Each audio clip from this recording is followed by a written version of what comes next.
All right, folks, so we are doing this again, just more work on Epic Stack related stuff. And I'm thinking I might be getting to the point where I want to make my own CLI.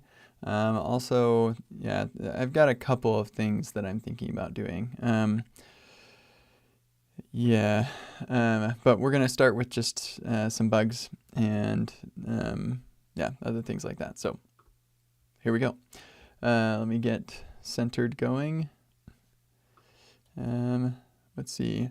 So here, I'll just pull this over. Document source maps or envars secrets. That's what we're going to do for that. Yeah, look into style sheet types. Remove rocket rental stuff. Web manifest. Fix web manifest. Yeah, look into react.email.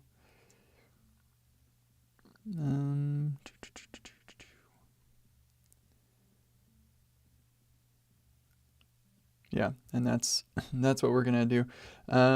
Let's see. This one I'm gonna guess is gonna be like a 2-hour job.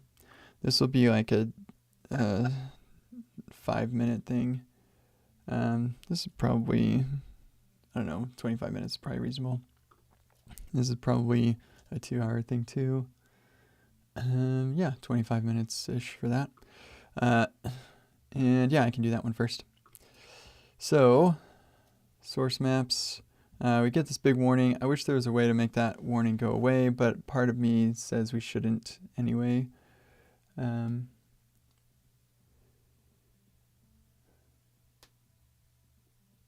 Highly discouraged. I wish it didn't use that language. But we need a decision document for that. Part of me is thinking, what if we make it so that the source maps are somehow only available to Sentry? That would be an interesting thing. I'm not going to spend time working on that, but let's do this. Let's make a decision document on why we're allowing source maps. Today is 2023-06-14. And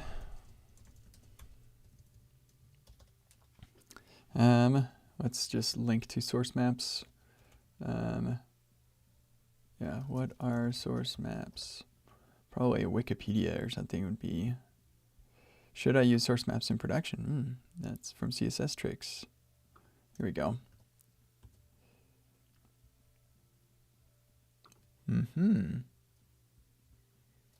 Yeah.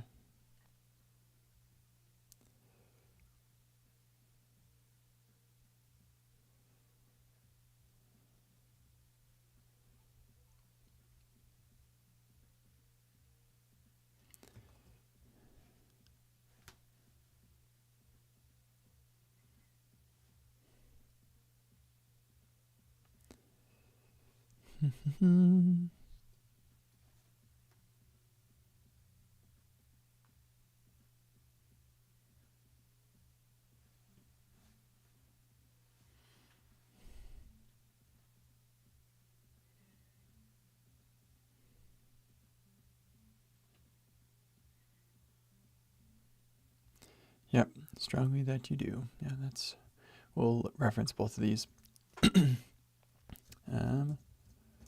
Source maps. If you're unfamiliar with source maps, check out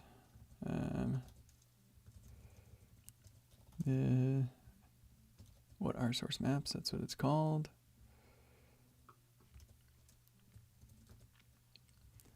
On EpicWeb.dev.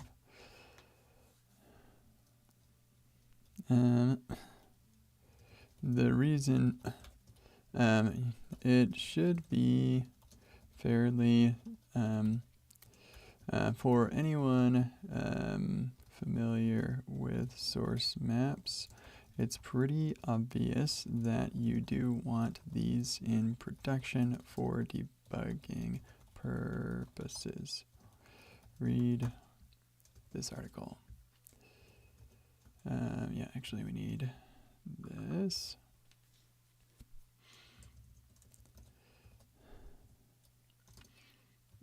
Okay. However, when you enable source maps, is it 2 words? It's not 2 words. Is it 2 words? Oh my gosh, it's 2 words.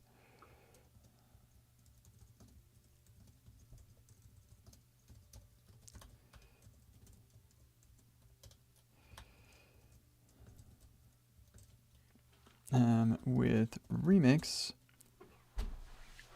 you get a warning that looks like this. Okay, what does the warning look like, Copilot? No, thanks anyway. We're just gonna grab a recent build. I don't know why the deploy failed. We can look at that later.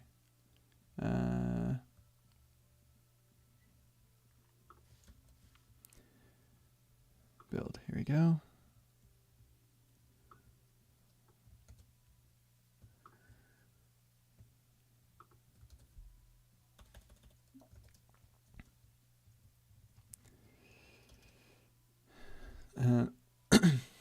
It is a pretty scary warning.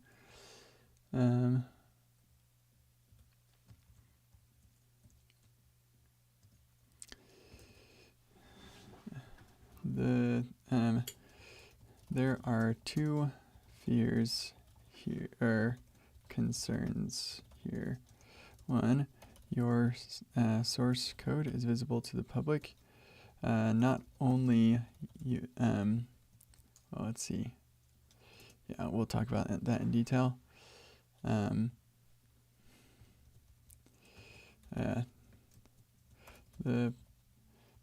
Well, it says that in the warning. Yeah. In a remix, or it's pretty well understood that source maps allow your code to be visible to the public, and yet it's still pretty well understood that's fine, because client-side apps send the source code, or send the code anyway, and that can typically be reverse engineered, especially with the help of modern AI tools as well. The reason it's a special concern for modern, or more modern, or for some frameworks today, like Remix today, is because the source maps for the client-side code include some of the server-side code as well. This is because Remix and other frameworks like it include both, or have the ability for you to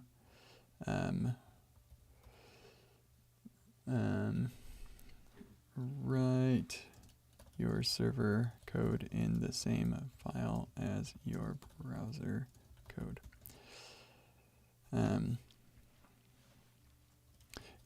In some situations, this can be pretty,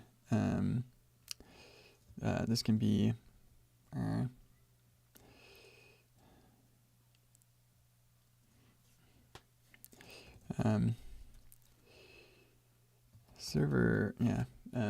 for the public to be able to access your or view your server side code.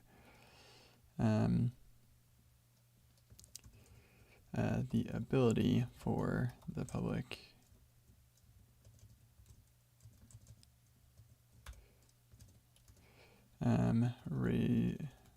raises some concerns for folks. Understandably raises concern for some folks.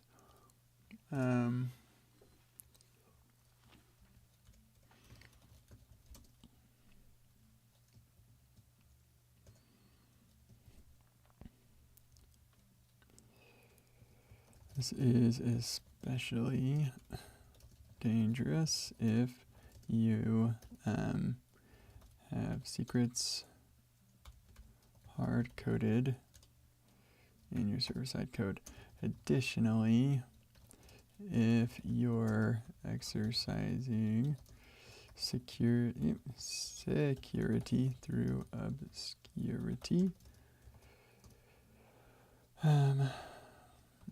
then you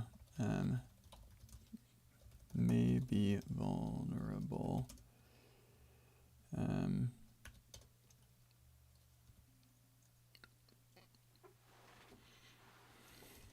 On the flip side, you really should not or shouldn't be hard-coding secrets into your server-side code anyway.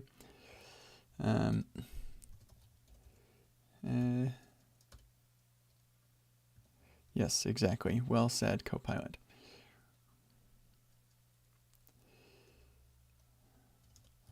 Also, source maps are necessary for error monitoring with tools like Sentry.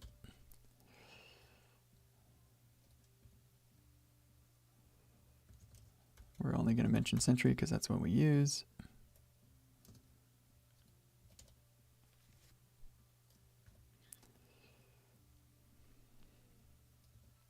And if you're debugging your application in production, you'll also be limited to minified code as well. It may be possible to prevent source maps from being sent to the client. Well, let's see. It may be possible to generate the source maps and make them available to Sentry, but then prevent them from being sent to the client. More research is needed to determine whether this is possible.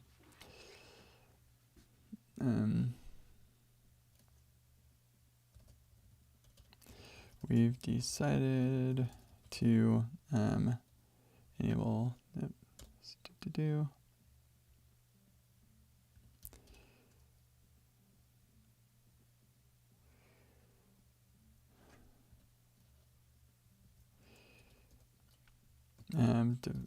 developers using the Epic stack will see an error or a warning message during the build.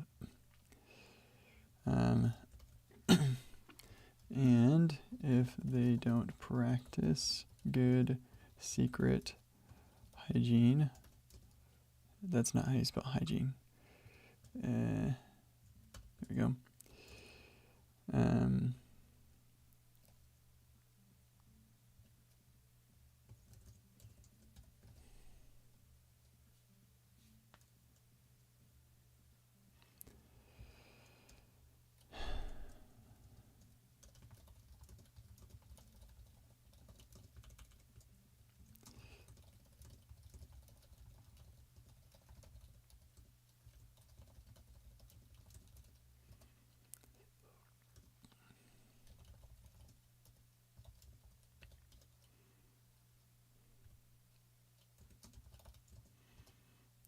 Okay, good. So that's that. And now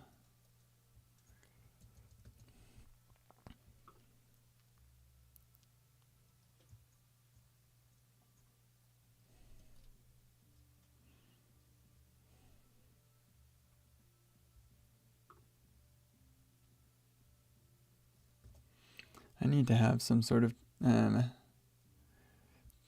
table of contents of some kind.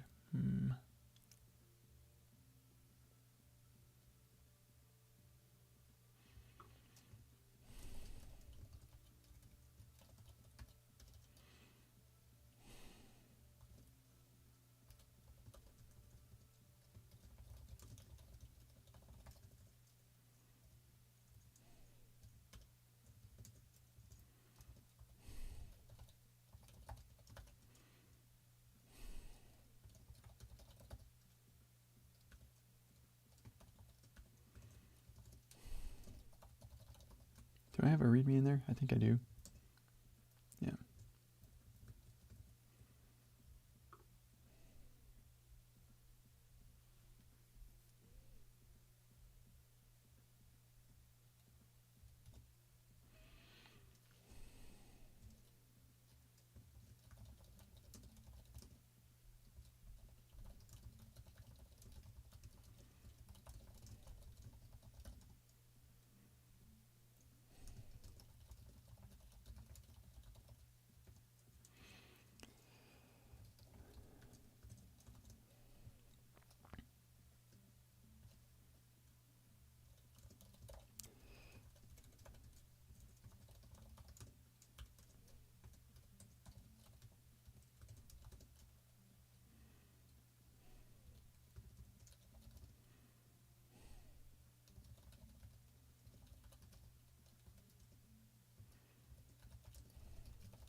Oh, that's aspirational. I want people to make examples first.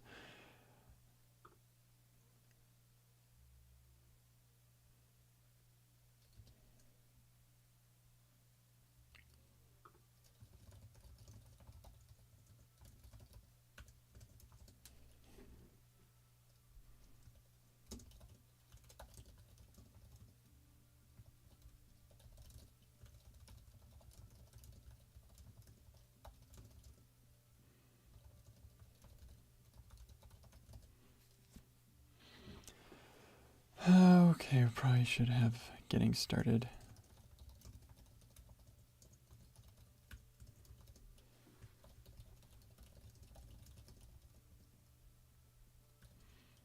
And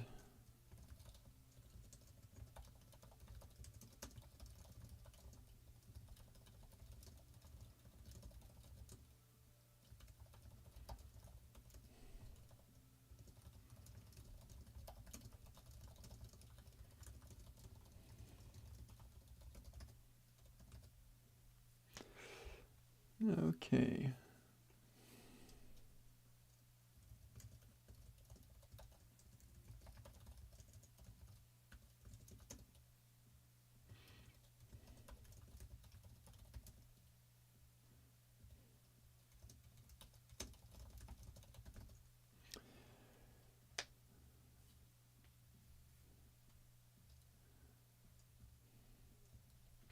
Okay, that's good.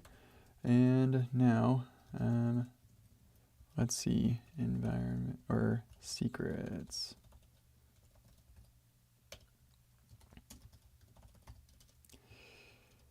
Managing secrets in the Epic stack is done. Yeah, I could look into like something like that.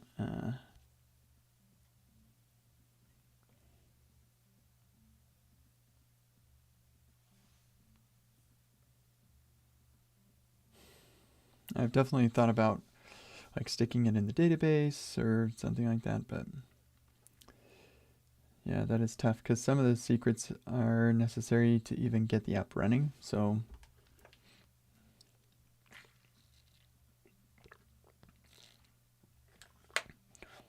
That's where you have a service somewhere, and when the Docker container is being built, you call the service and then make all those variables available at that time. Or at startup time, different things like that. But yeah. Yaroslav, what's up? Like I typically say, we do not typically, I don't always listen to chat. Sometimes I notice. So it's good to see you, J. Larky. But this is where we do chat. Feel free to join the Discord, link in the description, all that good stuff. Okay. Is then using environment variables and the fly secrets command.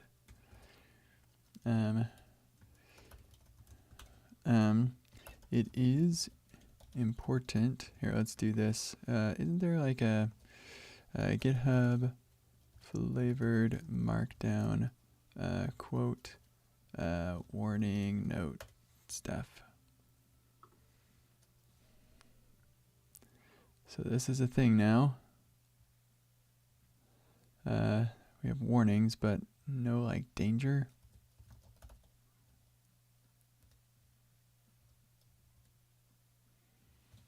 Yeah, okay.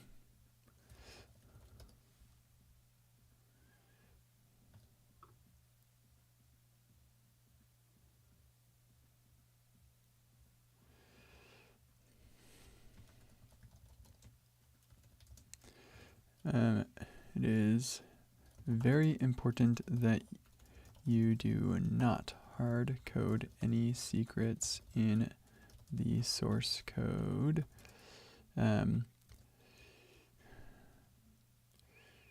Even if your app source is not public, there are a lot of reasons this is dangerous, and in the Epic stack, we default to creating source maps which will reveal your hard-coded secrets to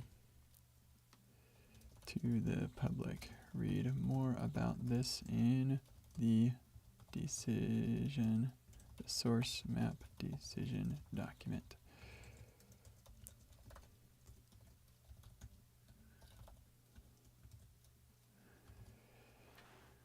Okay, so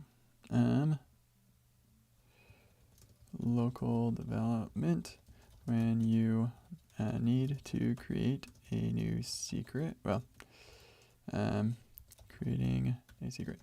When you need to create a new secret, it's best to add a .env.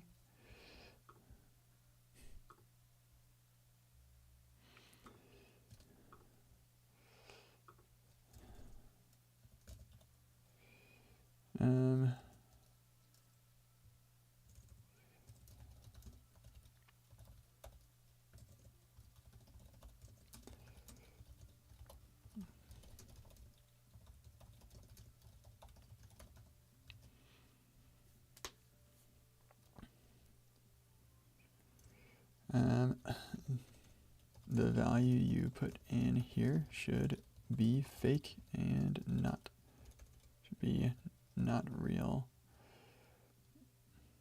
because this file is committed to the repository.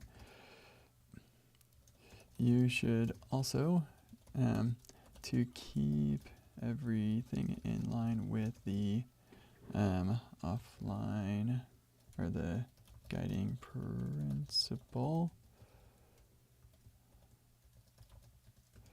of, what do I call it, offline development. You should also make it so whatever service you're interacting with can be mocked out. Strive. Using MSW in the test mocks directory. Test mocks, right? Yeah.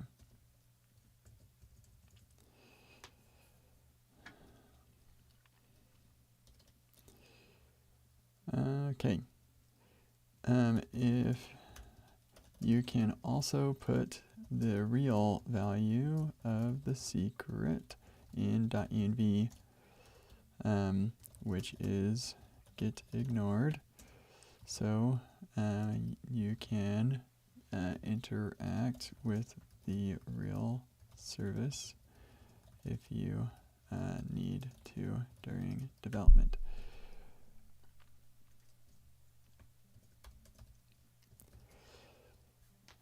Okay.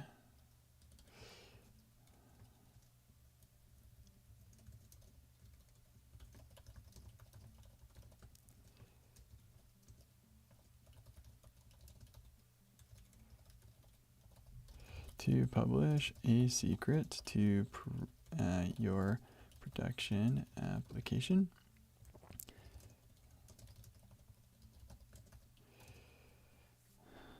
you can use the fly secrets command. Tito, here, where's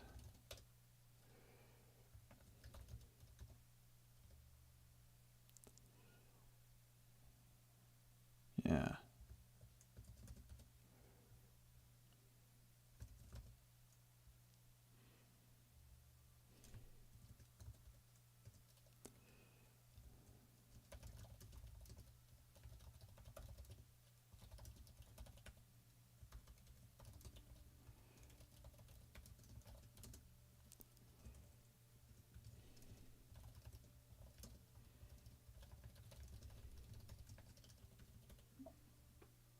Come on, Copilot, you know what I'm trying to do. Fly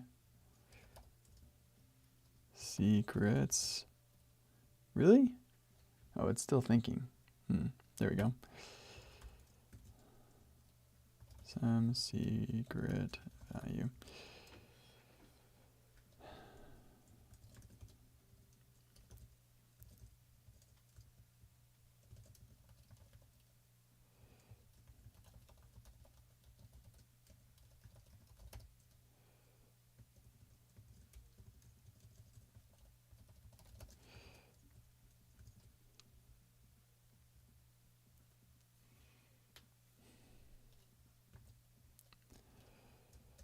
This will reboot or redeploy your app with that environment variable set.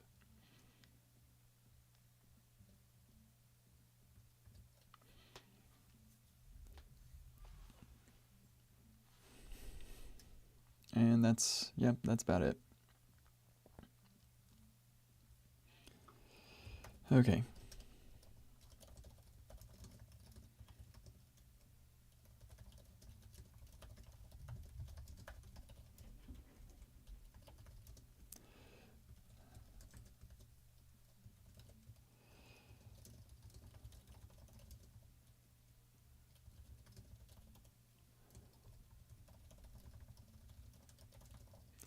There we go.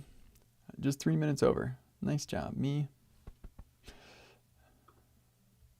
Okay, now style sheet types, remove rocket rental stuff. That's easy. Let's do that one first.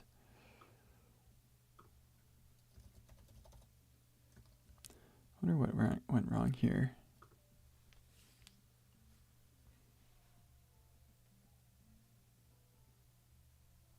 Yeah, just something silly.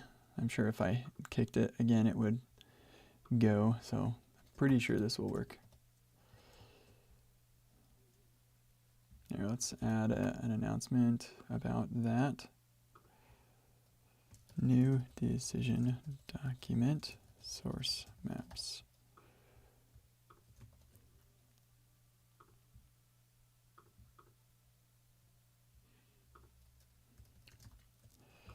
You may have noticed we enabled source maps for Sentry support.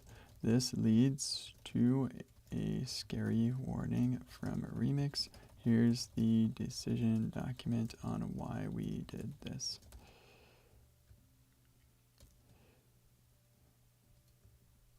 There we go. And I'll stick that in the Discord for the Epic Stack here. New decision document published.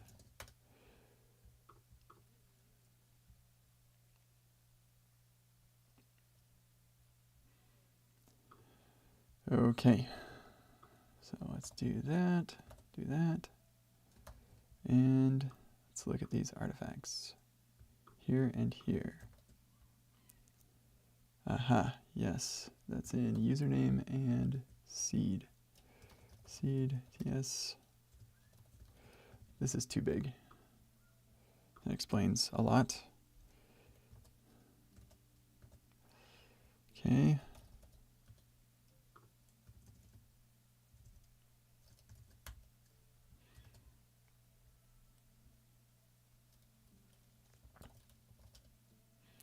And what was the other one? I forgot. Oh, on username.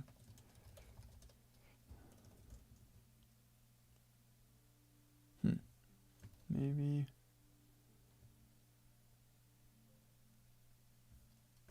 Oh, yeah, there it is. Okay.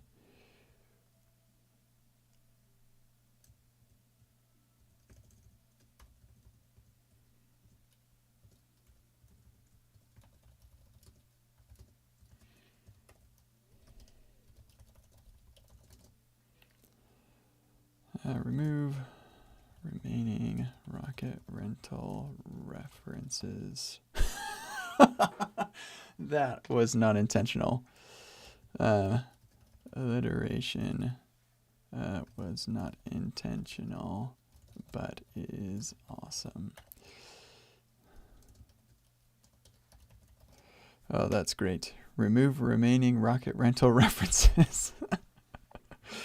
Oh, man. Oh, that is the best. I don't know why that doesn't look great, but whatever.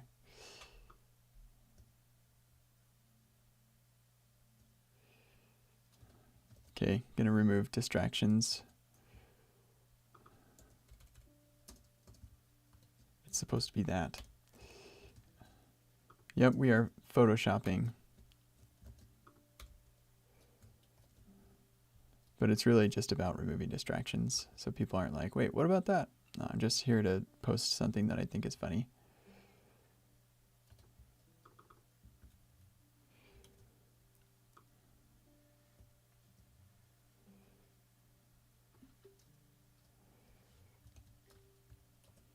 All right, I'm gonna get in trouble for this.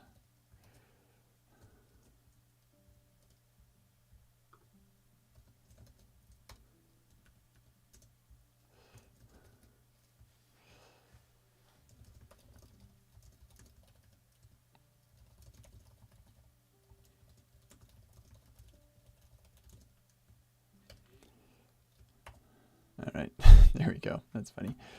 Okay, and this deploy failed. Oh, because yeah, okay. Well, that's fine. Right, great. That's done ahead of schedule.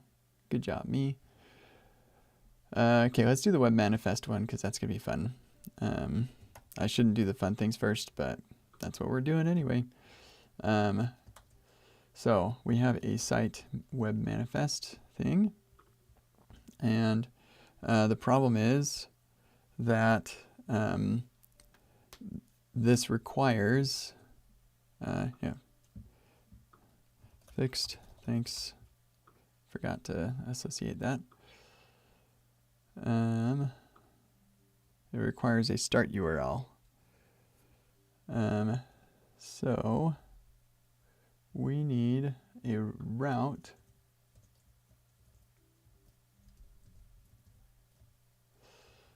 that is site.webmanifest.ts.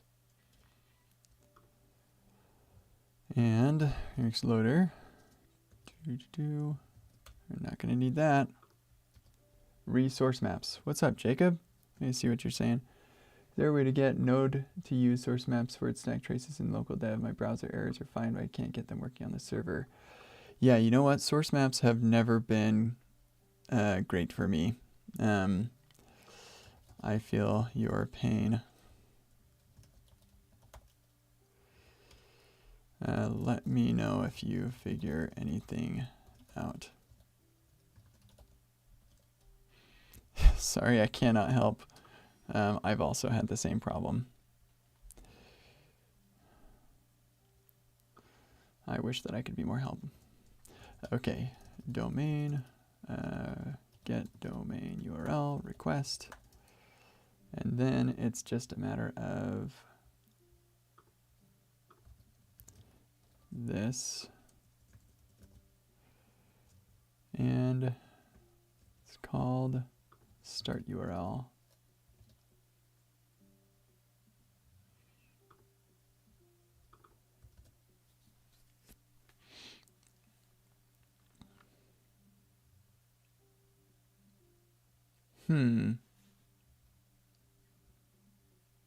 Actually, it looks like you can do relative.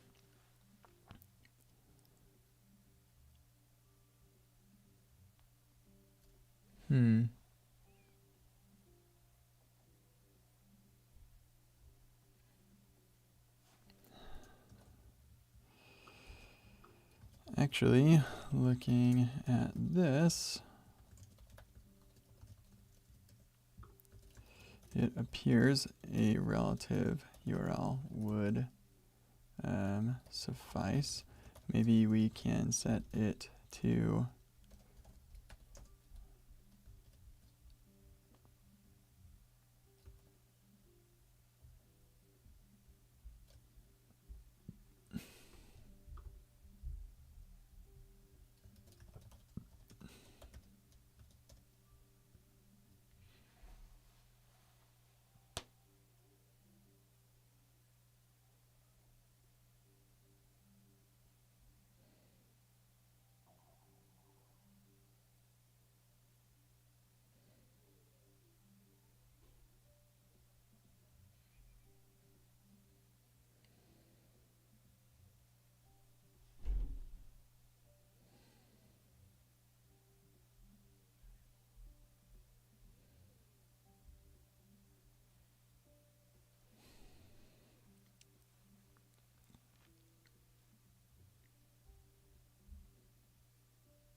interesting.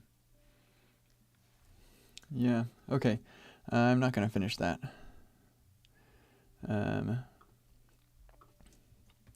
We're going to change this task to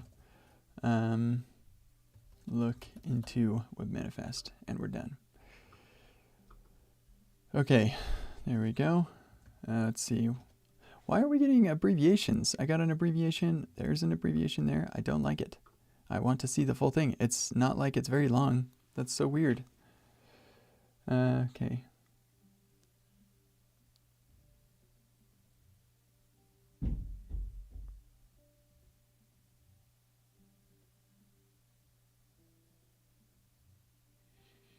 Yeah, that sounds about right. Sorry, I can't be more helpful right now. It is not what I'm currently looking into. Okay, actually another thing I want to look into, I'm just delaying these two. Playwright bug. We've got this.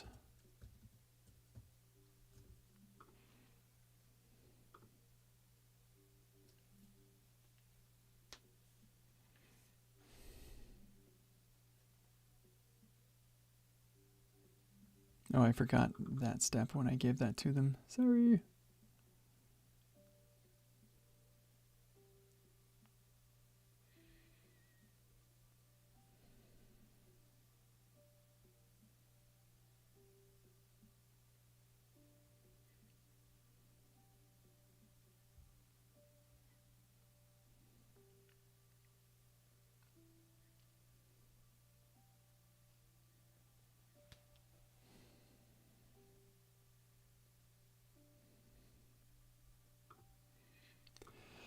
Cool.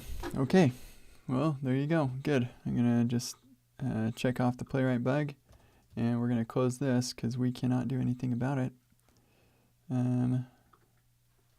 Here, let's actually... Yep, this is a playwright thing. Okay, and it's break time. So, see you after the break.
Alrighty.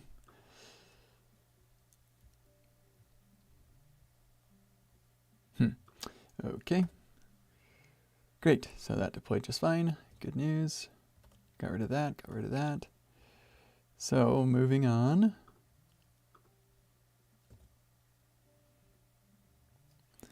Let's look at the style sheet stuff, I guess. So, yeah, delete that. We're not doing that. Okay, root tsx.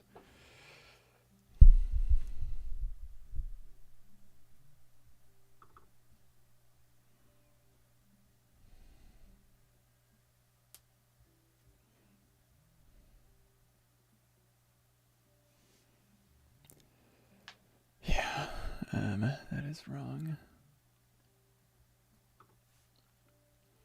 All right, let's try ChatGPT again. Maybe it will help with this. My session expired.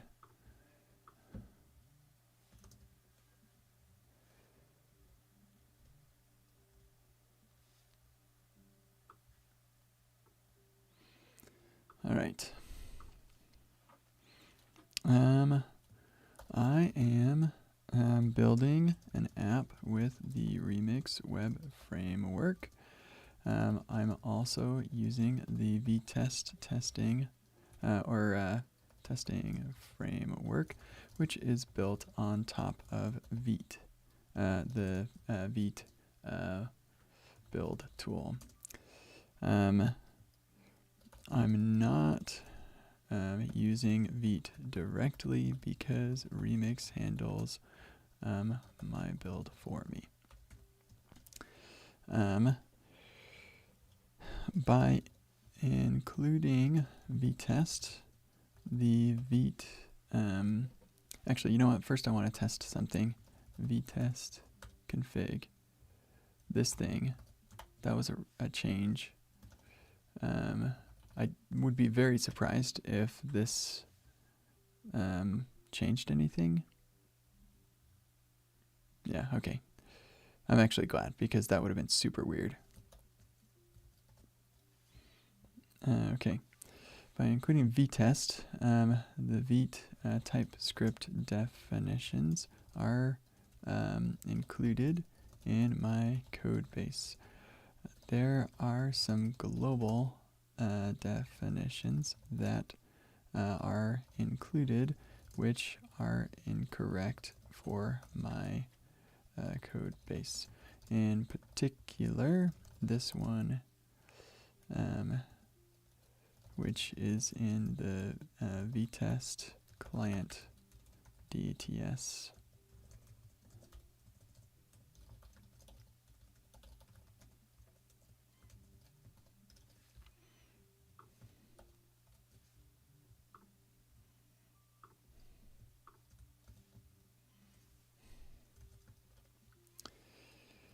Because that is marked as deprecated, my editor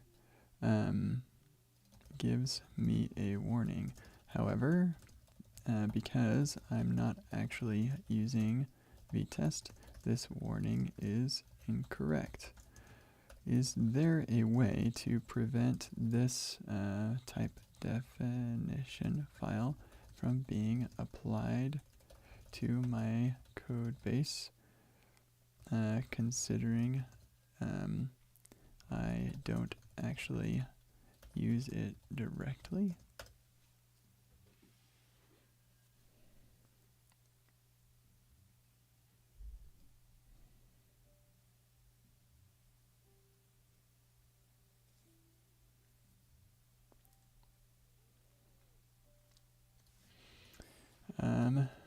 Remix has a type definition for this. Module type. Is it possible for me to ensure the Remix modules ending in .css definition takes priority over the vtest one. I'll see if there's any other things I want to say.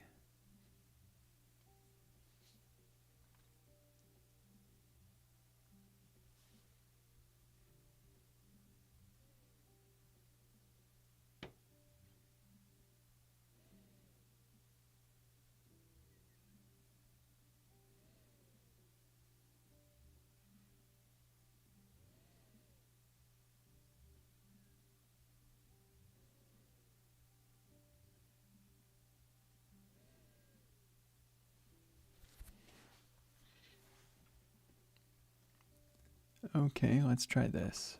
If this works, that would be great.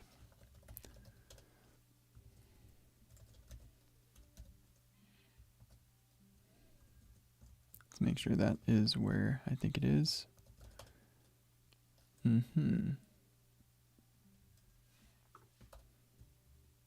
Oh, it's not vtest, it's vt.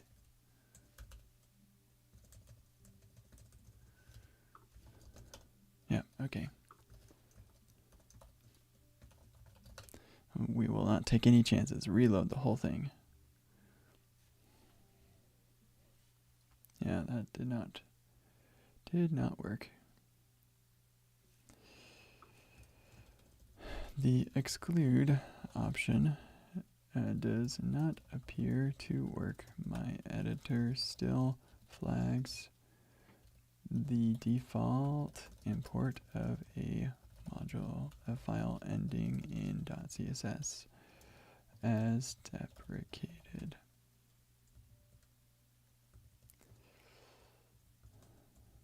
I haven't yet tried the override option or the custom declaration option yet.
Yeah, I may need to file an issue here.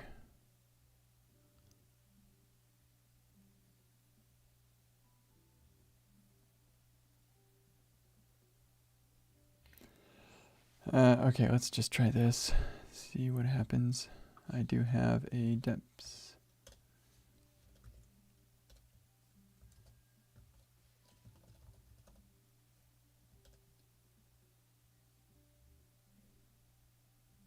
No, still nothing.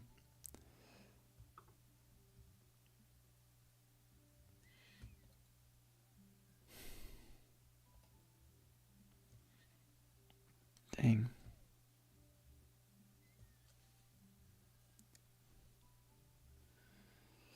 Okay, well, then here's another alternative.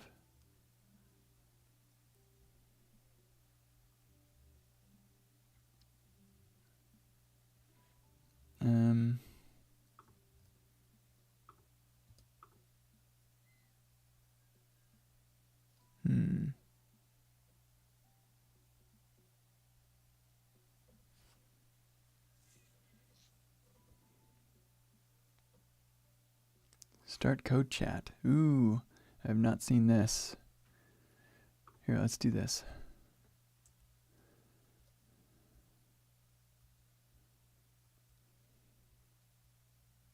Have it explain this CSS thing to me.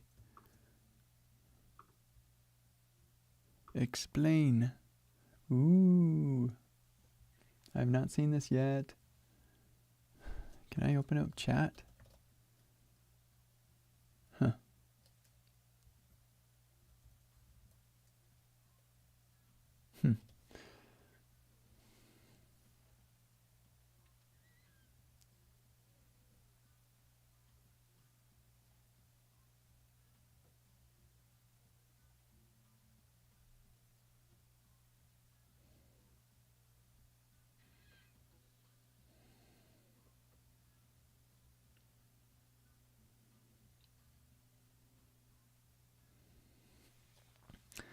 Huh. Let's see what happens. This file, or TypeScript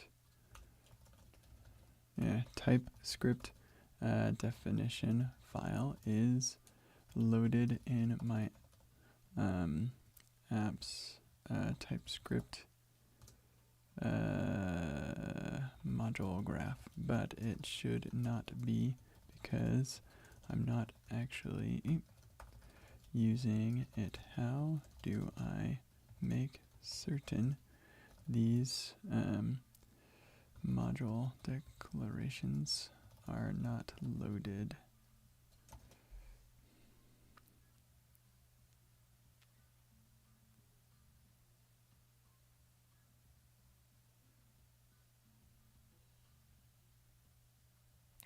Yeah, okay, you tried.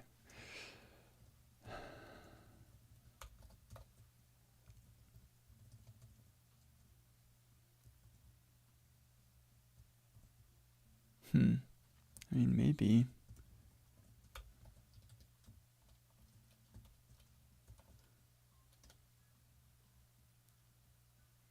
Nope.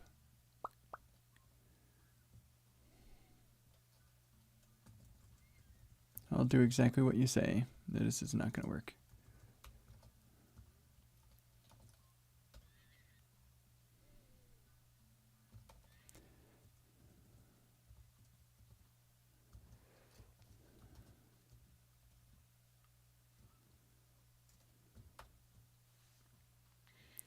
Okay, well, we can do patch package. The thing is, oh, maybe that is actually all that I...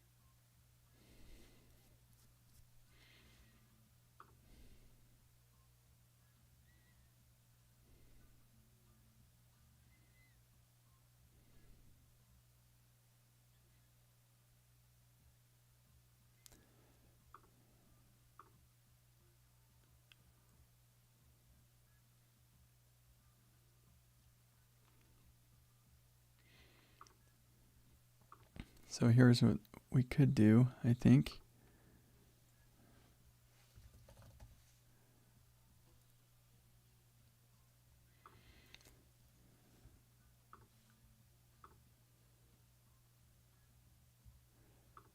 Just get rid of this, and that. Yeah, there we go. I think that worked. And now if I dive into that, I go into the remix stuff. Okay, so this stinks, but it is what it is. You gotta ship stuff.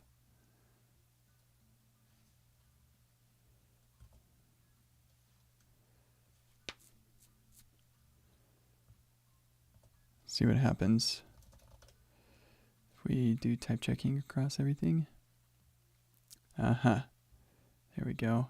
Ah, vtest config. So maybe, actually, we can leave it as it is. And then we go into vtest config. Aha! Maybe that'll do it. It was me.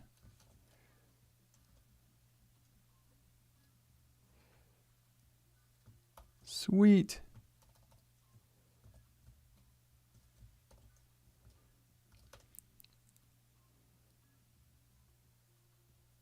Nice. Yeah, get rid of that nonsense. In fact, yeah, we do want the vtest types. But yeah, not client stuff. Hooray! Remove vt client types. Closes number. Where is it? Yep. Number 177. There we go. Yay!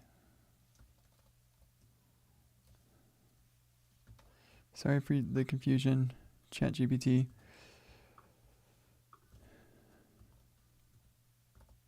I'm so glad I don't have to do some patch package nonsense to make that work.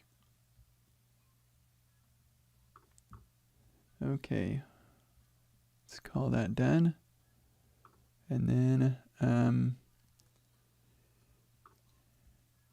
yeah, now looking into the email integration stuff.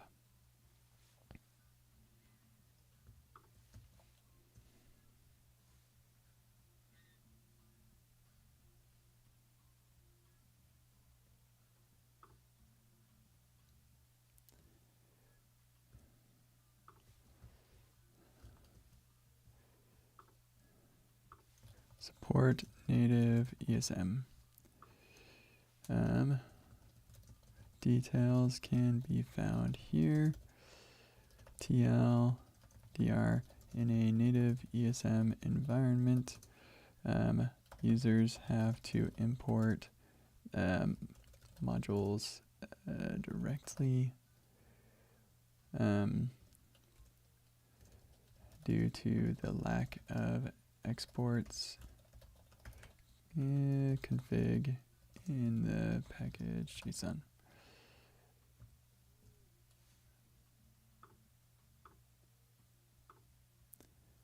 All of them.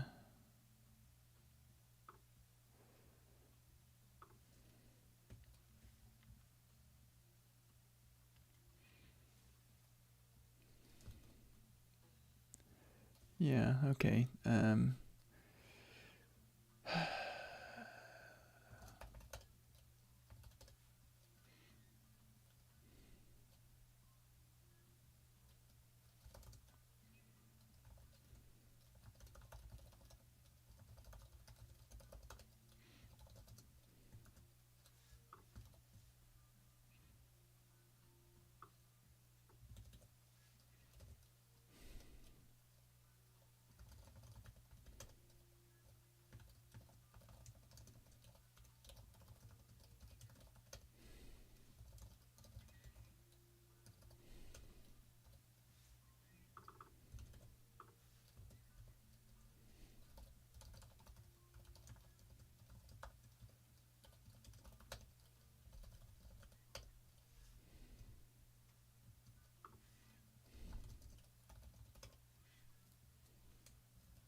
Now that's interesting.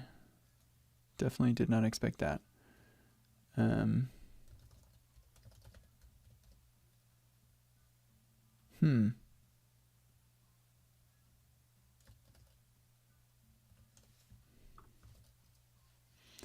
Okay, so this is why we create reproductions.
Hmm.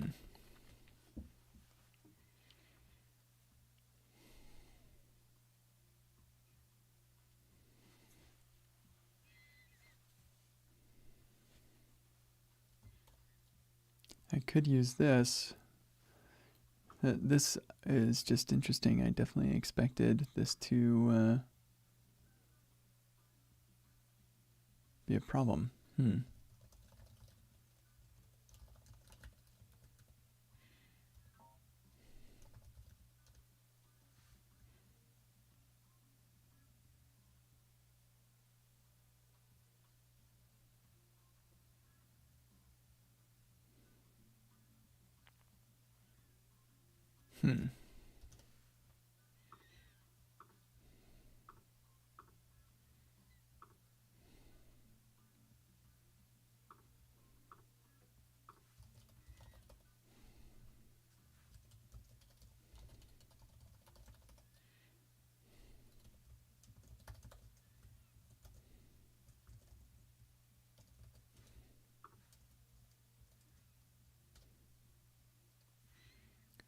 That's interesting. So it ends up loading the CommonJS module, but if you bundle it, yeah. Okay, I will add that as a note.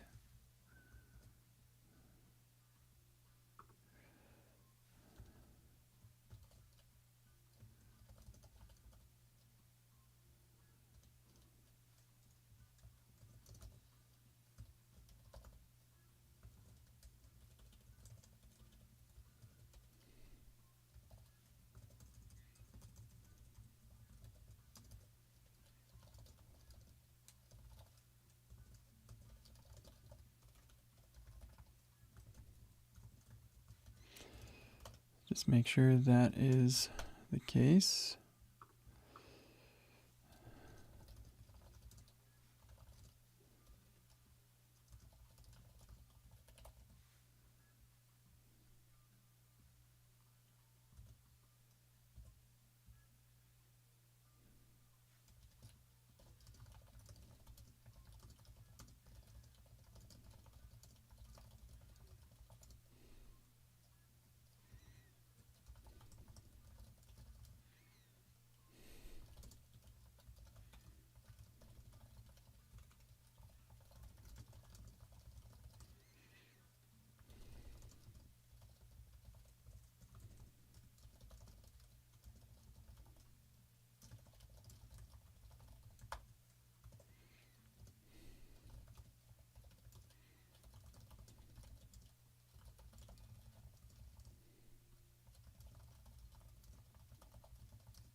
Okay.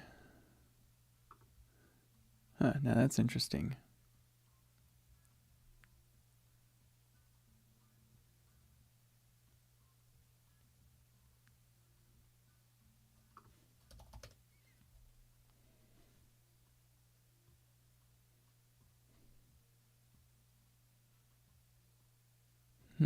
That's very interesting.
Weird.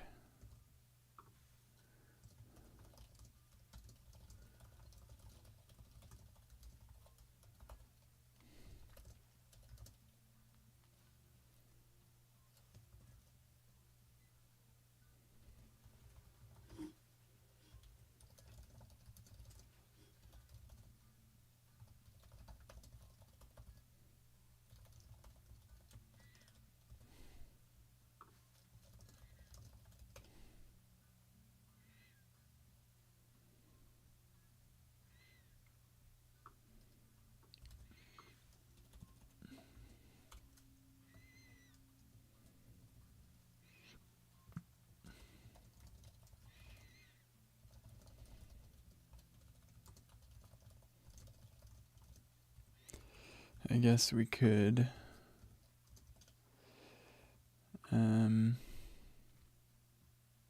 look for where we're doing the React email.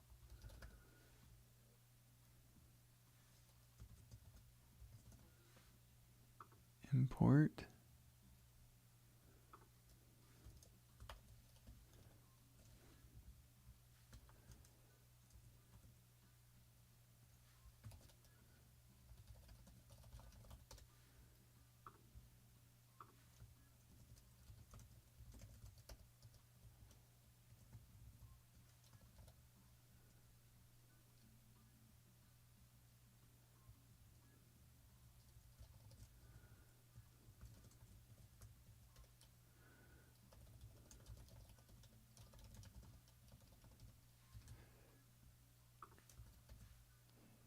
And then try that.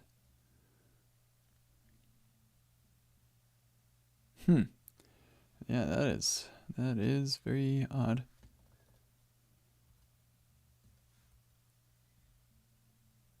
There's only one commit, so can't see what was changed.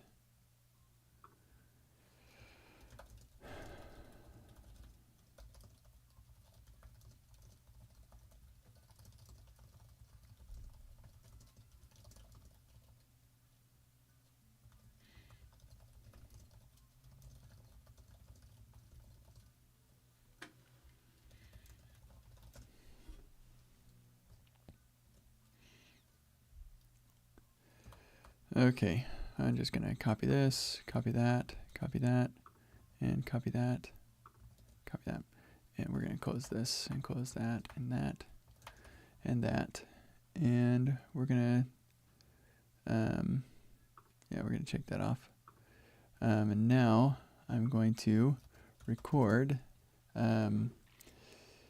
instructions on how to make an Epic Stack example.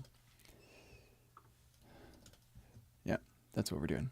Because I've noticed, well, I really want to get people making examples, and I think making it obvious and easy is how you do that.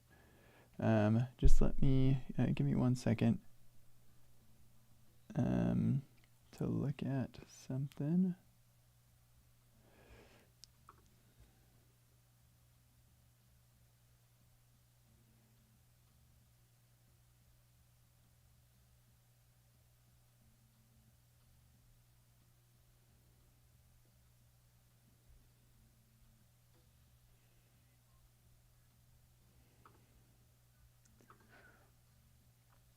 Give me just 1 second. I've got a time-intensive thing, so I gotta do this right now. 1 sec.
Okay, there we go.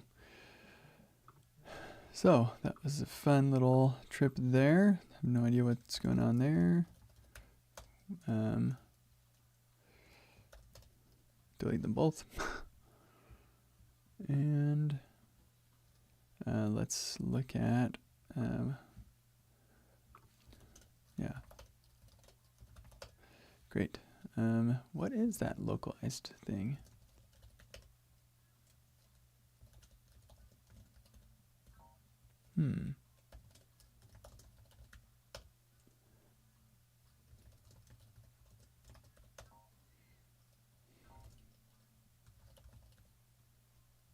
Okay, whatever.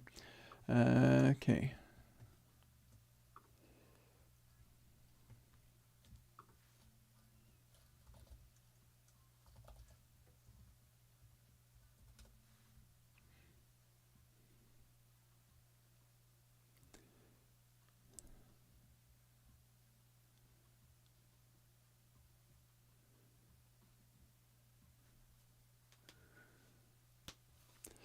So I've got to come up with a good example for my example.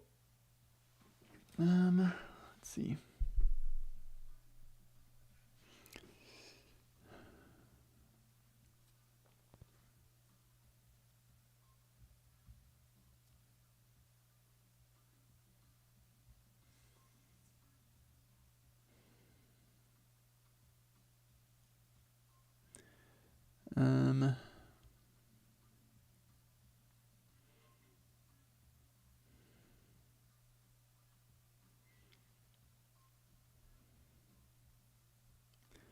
What is a thing that I could do?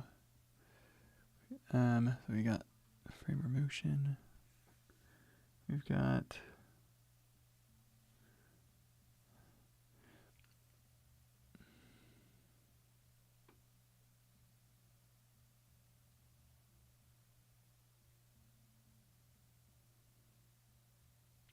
and I don't know why I'm having such a hard time thinking of a good example for an example. There's the newsletter example. Here, let's look at this really quick.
Okay, great. So let's say we want to integrate with GitHub's API, or I don't know, some other free API, free thing.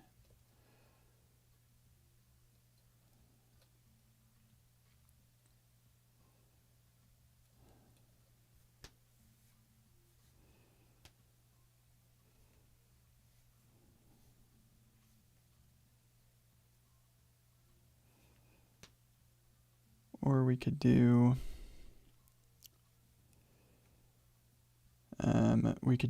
some paid offering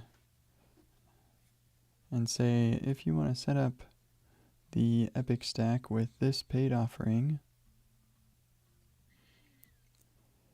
then here, do that. Probably not.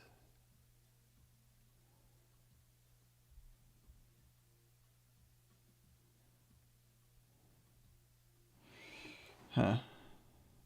I just want it to be like a useful example. So,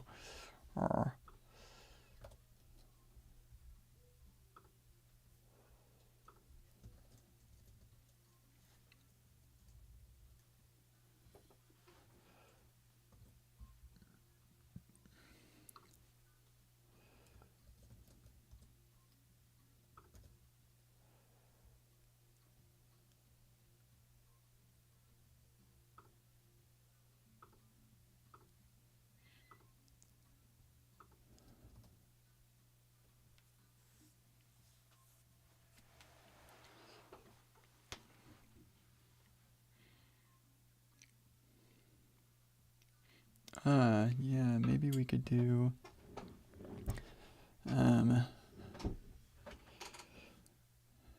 example of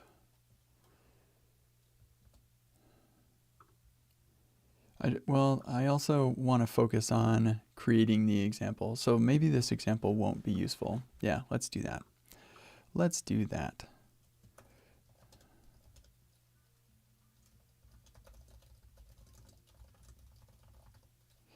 Oh.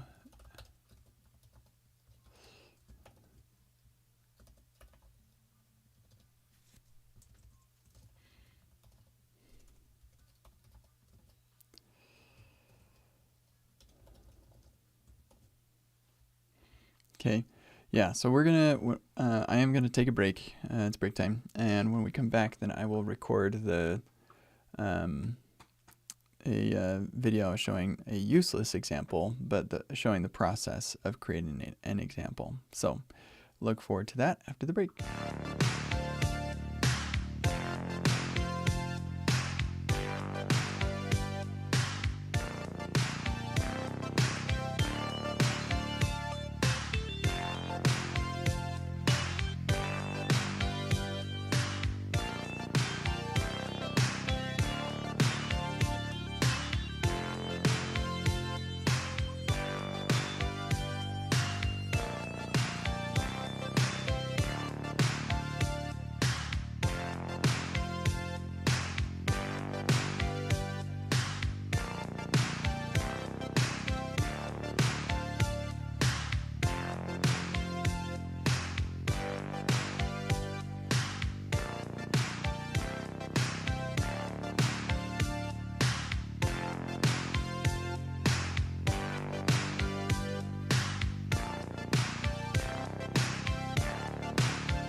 All right, sorry that took, oh, I forgot to do that. Yeah, sorry that took a while. Just got distracted by stuff. That does happen. So 1 minute is saying that we still have deprecated issues. It's based on their own experience here. So if I restart the TS server, I'm not seeing that. I can click in and I'm going right to remix run. So I'm not sure what the problems are. I'm not bringing in vtest client or vt client anymore. None of this is coming from vt. We've got vt node client. We've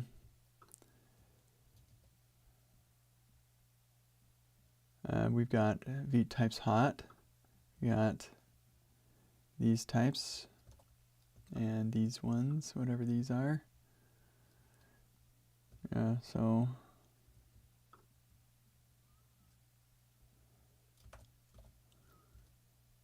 yeah, I'm not sure why you'd be seeing that, because I'm definitely not seeing that. It definitely is working for me. So yeah, I don't know. Yeah, maybe something in your VS Code preferences, it's possible. Yeah, I wish there was a way to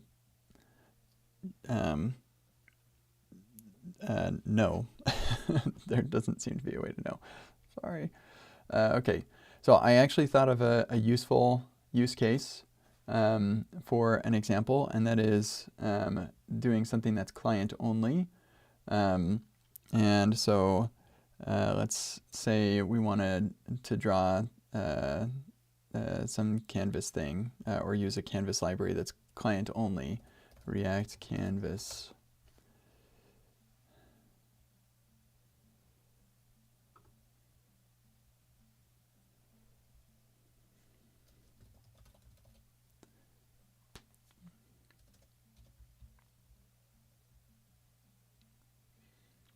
Man, this has not been published in a very long time.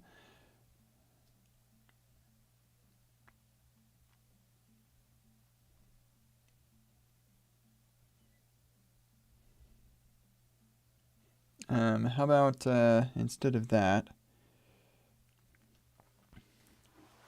what's something that actually makes sense to only do on the client side? There's not a lot. It's really just if you have a library that you want to do on the client side only, or a library that only works on the client side and you can't not use that library or something. Yeah, if you want to get my preferences, I updated that relatively recently, so feel free to take a look at that and see if maybe there's something there.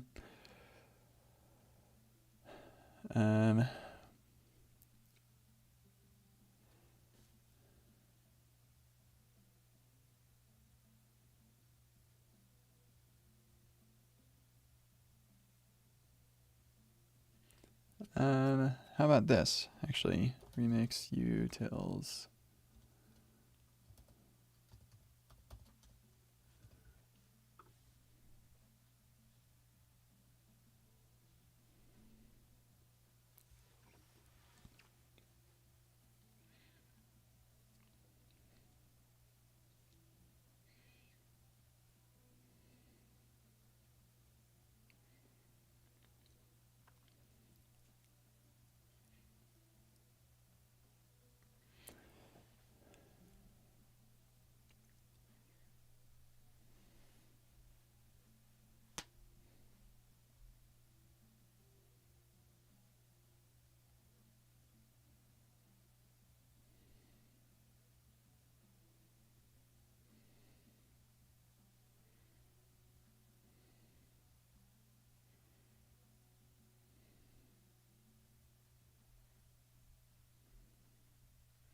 I don't know why you would want to control the name.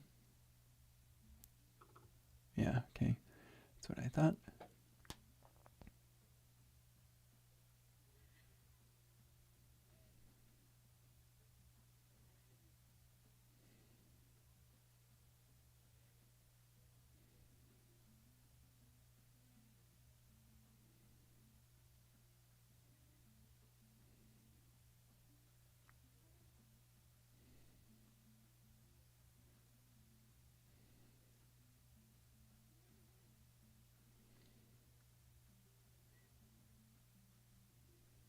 Yeah, okay. This is fine.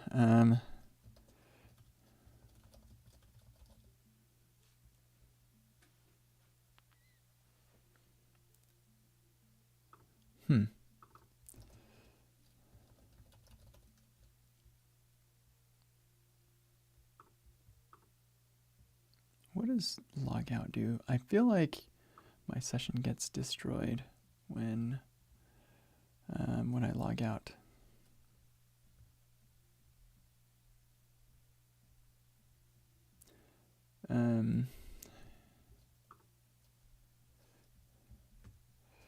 This link is 3 years old, yes, but you'll notice that this was updated 2 weeks ago. So it is up to date.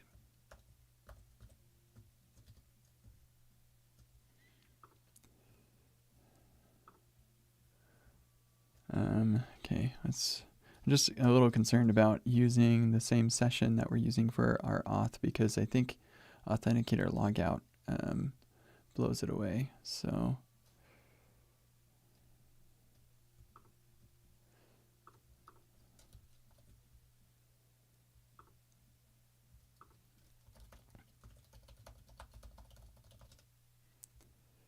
oh, right. Oh, man. I've got it on my phone, I think. Dang it. Okay, never mind. We will just reseed the database. Oh, actually, no, I do have it in 1Password, but I'm going to reseed anyway.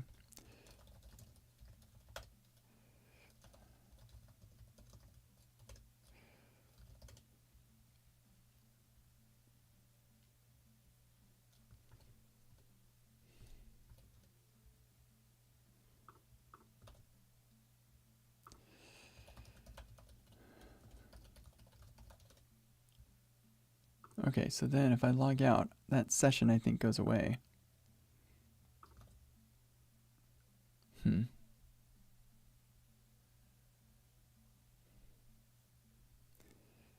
But I think actually it will be fine because once we add this, it will actually create the session again. Pretty sure. So it'll be fine. Yeah, it's fine. No problem. All right. Yeah, it's fine. So let's, here's what we're going to do. We will record me getting things going, and then and we'll record all this, but I'll chop out actually setting this up because the example itself is not the important part. It's showing you how to create an example. And then we'll continue with actually pushing that and writing the docs for it and all that stuff. So yeah, that's good. Here we go.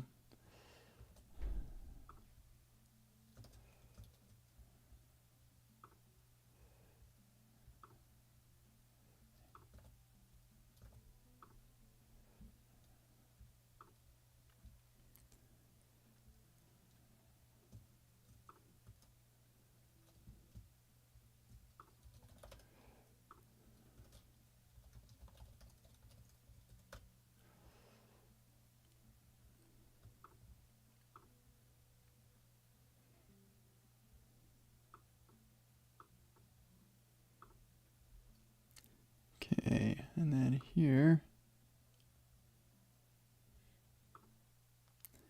there we go. I'm going to switch to standing.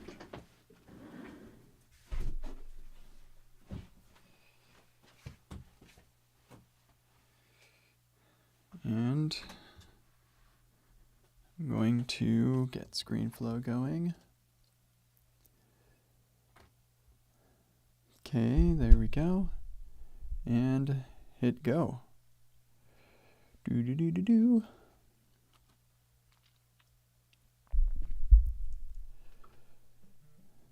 Oh, good grief. Okay, yeah, good. So you want to get something into the Epic Stack. The best way to do this is by creating an example first. So demonstrate why the change that you want to have happen makes a lot of sense and demonstrate how to make that change happen.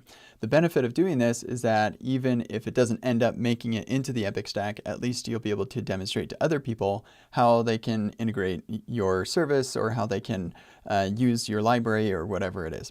And so we're going to do this by adding CSRF protection to our forms in the Epic Stack, and then maybe eventually that will land as a built-in part of the stack. So I want to show you how to create an example that is really effective at demonstrating to myself and to others why the changes that you want to make are a good idea and how to make those changes.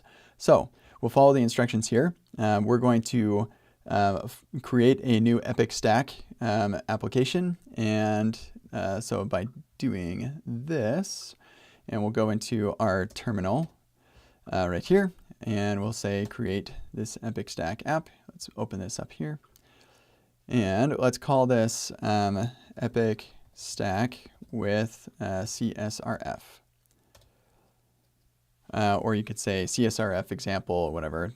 There's this with prefix that is not important. I don't really care what you call this repo. This is going to be on your own GitHub repository when it's added to this. So have it be whatever you want it to be. It's fine. So we'll speed this up here really quick. We're not going to make anybody wait for npm install and stuff. So we'll just speed this part up.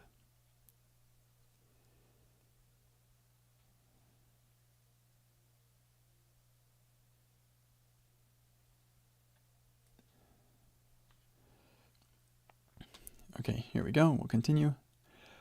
Because this is just an example and we don't really care to have it deployed, it doesn't actually need to be deployed to be a useful example. We're not going to deploy it, so I'm just going to say no here. And now the first thing that we're going to do is we'll say cd into our Epic stack with CSRF. We'll look at our git status. It's not a git repo, so we're going to git init. And now we'll git add everything and commit with init. This part is actually really important because it allows people to see just the changes that you made to the Epic Stack to add your features. So we want to make an initial commit right after we've set up the repo. And so then we're also going to open up our editor right here. And because we don't actually want to deploy, we're going to turn off the deploys right here. So let's just comment this out. And we'll add another commit, git commit, disable deploys. And you could also do that as part of your init commit if you want to. That's not all that important there. Just the point is that you want to make sure that there are very specific commits that are relevant to the changes that you're making. You could even make multiple commits for each step if you want to, but for this particular example, we'll just make a single commit. Now, as interesting as this is, I'm actually going to skip this for us so that you can skip to the end. So at this point, you're just going to make whatever changes you need to make for your example to be working, and then you'll join back up with me when it's time to do your docs. All right, snap. There we go. So what do we need to do for this? We're going to go to our root. We're going to need to install Remix Utils. We'll grab this. Well, here, let's just grab this. And we need to include it as CSRF on the root loader. So where's my loader? Right here. And where's my session? Oh, interesting. We actually don't have a session yet, so that's fine. Is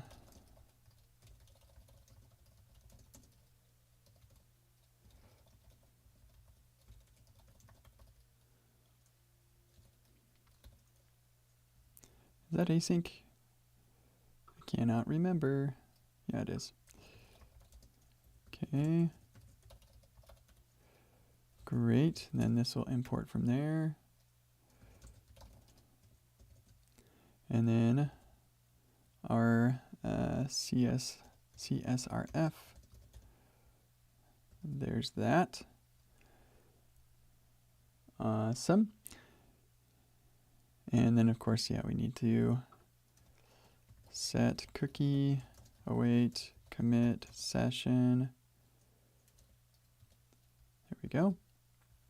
We want to make as few changes as possible. I should probably say that. Yeah, I'll probably say that when we come back together. So don't let me forget somebody, I guess. Okay, and then render the authenticity token provider. Let's do this in the profile, or settings profile here.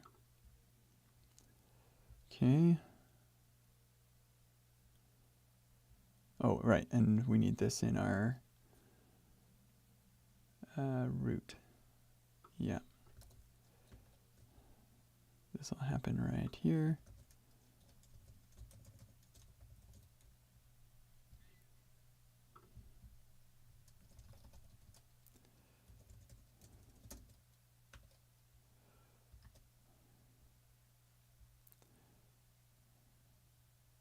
Dang, that makes a pretty significant change actually, like, because everything gets indented. Oh well.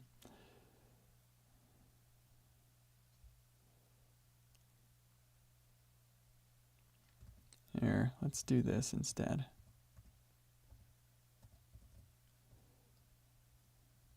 We'll make a app with CSRF.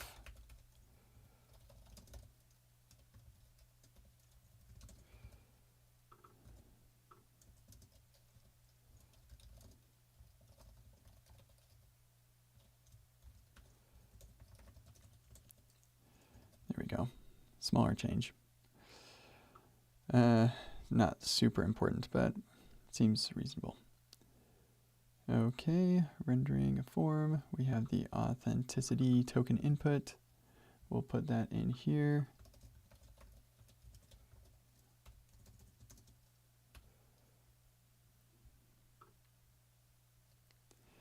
And verify in the action.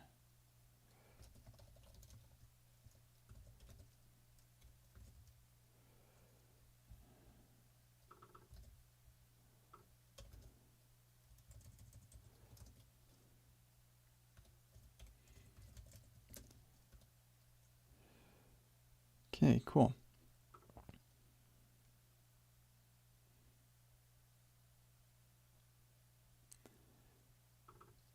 Huh, that's interesting. Redirect back. Oh, that's just another thing. Yeah.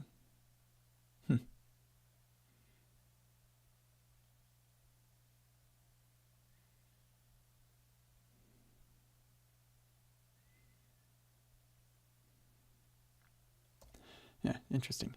Okay, great.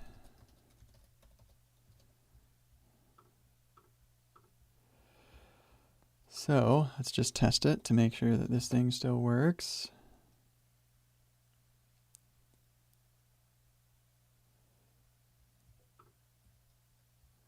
Login, Cody loves you. Then we go to profile, edit, Cody, and that still works. Okay, cool. Let's just take a look at whenever you want to verify that something works, you also want to verify that something does not work.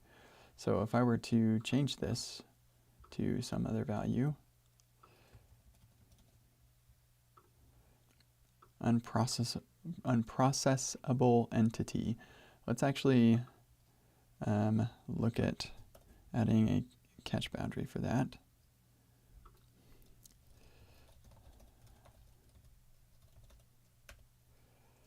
Okay, let's see. We've got the general error boundary. Here we go.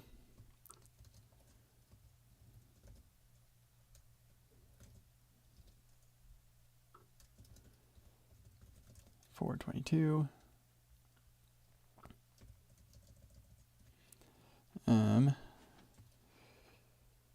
Yeah, what do we call that? MDN.io 422.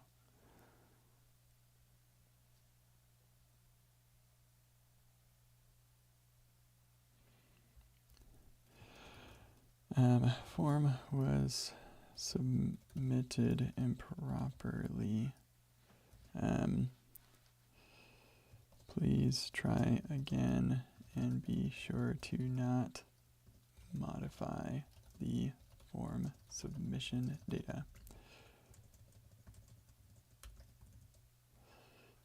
So try that again.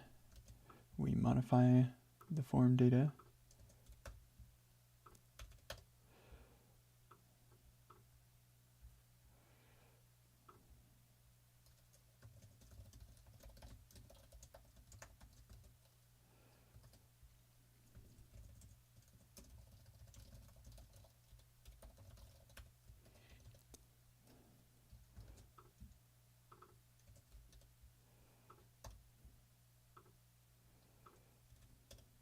Boom.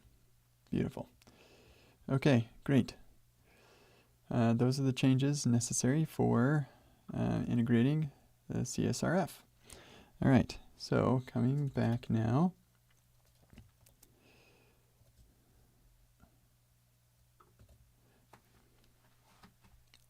We are back. Once you've made all your changes, you want to make sure that your changes actually do work. So make whatever, well, let me try that again. Once you've verified that your changes are working the way that you expect them to, the next thing that you want to do is, well, here, let me also say another thing. Once you've finished, you want to make sure of two things. One, that you've only changed as much as necessary for your specific example. Don't add a bunch of tangentially related things because it could distract from the main purpose of the example. So try to focus on what the example is actually demonstrating. And the second one is make sure that you're actually testing the changes that you're making. If that involves writing automated tests, then that's awesome. If that involves running the automated tests that we have, also awesome.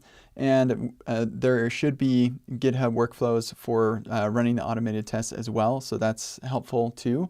And then of course you want to manually test things to make sure that things are working.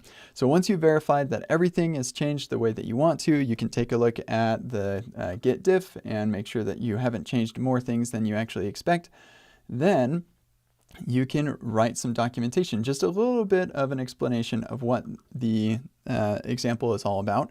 And if you take a look at the existing examples that we have, you can see that the documentation does not have to be really well spelled out or anything necessarily. It just needs to be like relatively basic on the steps needed to accomplish the task. And because a lot of the benefit actually comes from people looking at the commit history and seeing, oh, okay, so here is the commit, and here are the things that they changed to bring Framer into the Epic stack, for example.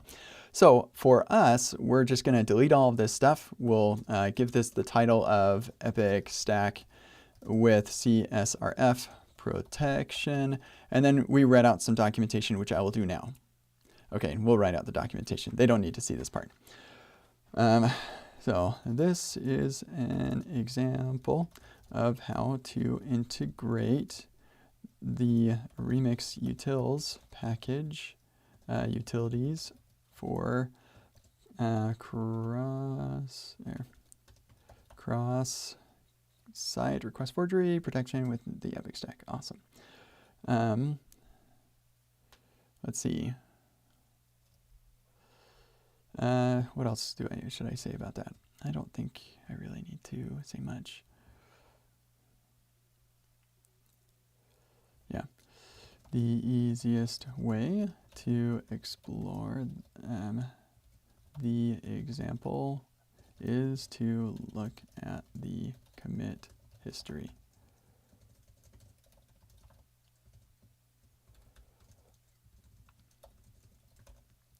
And if we look at the commit history here, it's just /commits. This is going to be, where is my, yeah, there it is, with CSRF.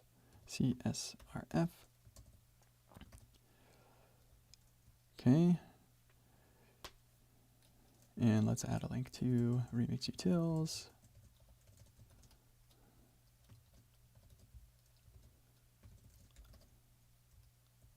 And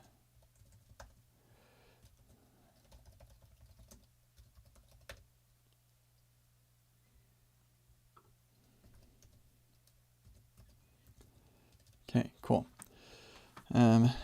Basically, you following the steps laid out in the Remix Utils docs is sufficient for this. Yeah, I don't know what else to say about that. I guess I can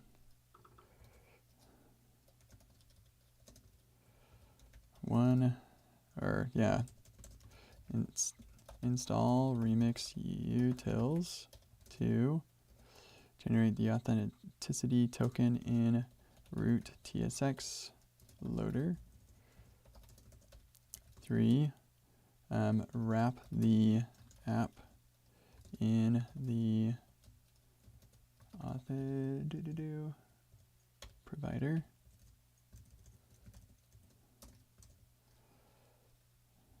And provide the token. Be certain to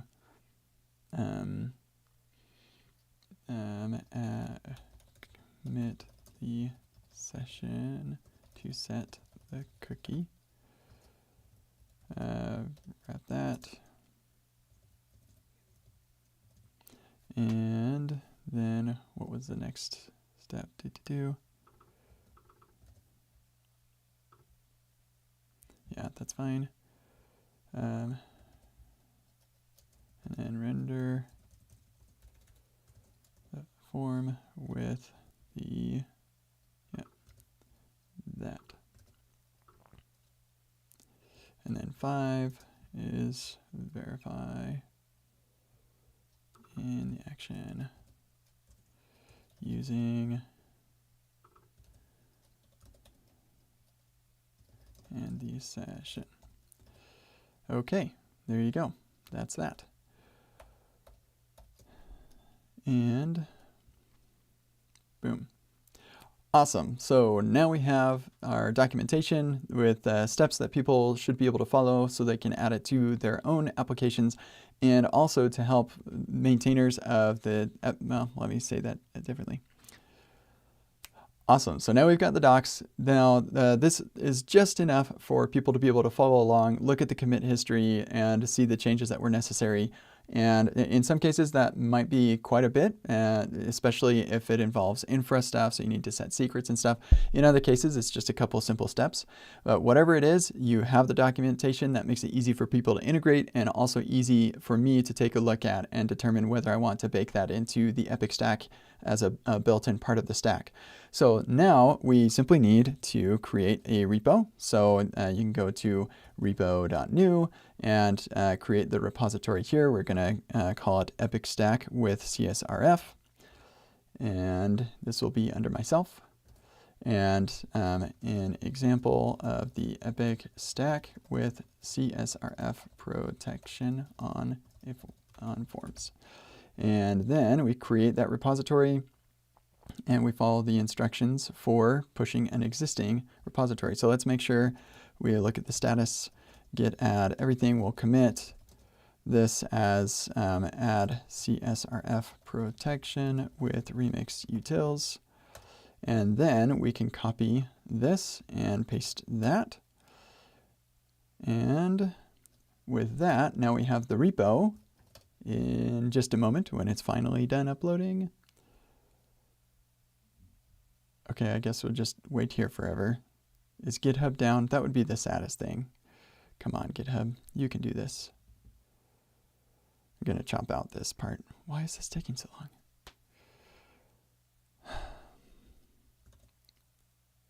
What the heck is going on?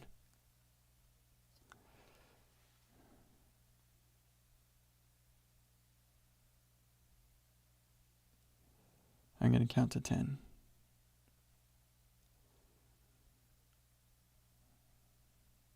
And then we'll start it over.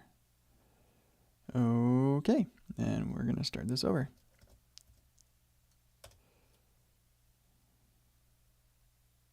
There we go. And we'll just cut to this.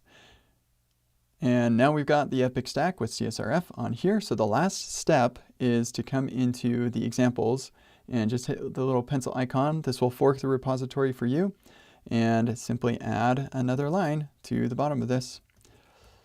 And this is going to be CSRF, or cross-site request forgery protection.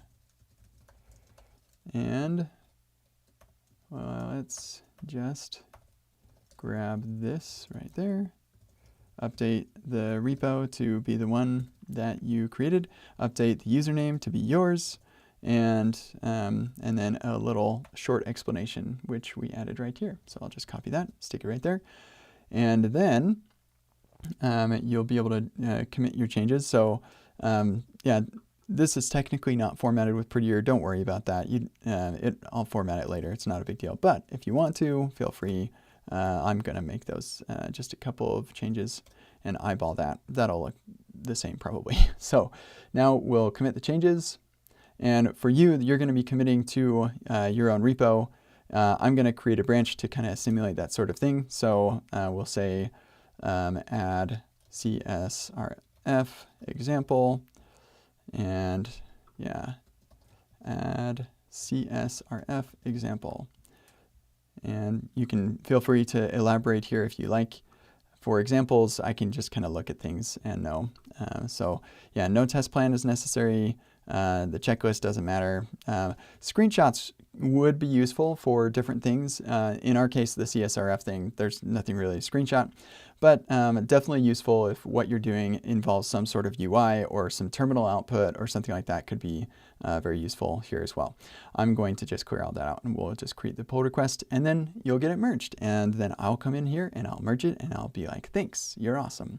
So thank you for taking the time to create an example. It helps a ton, just an enormous amount for me when evaluating different things that I want to have built in, and for other people who want to be able to use those things today without waiting for it to get built in. So I hope that helps. Thank you so much. We'll see you later. Okay. That took longer than I expected. It's going to be a longer video than I wanted it to be, but I think that'll be fine. So let's get down to business. So we'll do this and do that, and then do this. Oh, here, you know what? Let's first double check. Yeah, that sounds good. Sometimes it hasn't happened in a while, but sometimes it will not sound good at all, and that is very sad.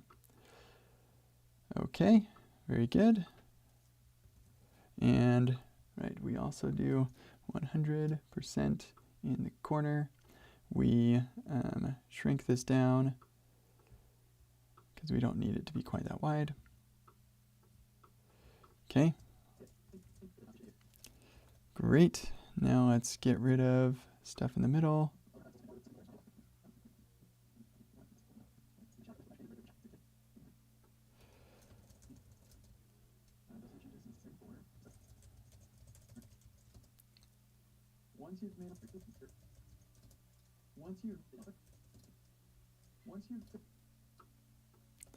Okay, there's that cut point. So we'll speed this up here really quick.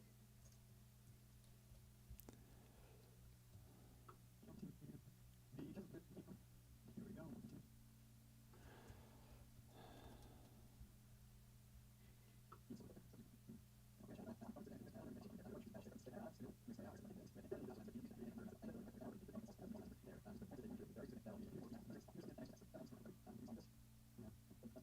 Changes you need to make for your example to be working, and then you'll join back up with me when it's time to do your docs. Right, snap, there you go. You'll join back up with me when it's time to do your docs.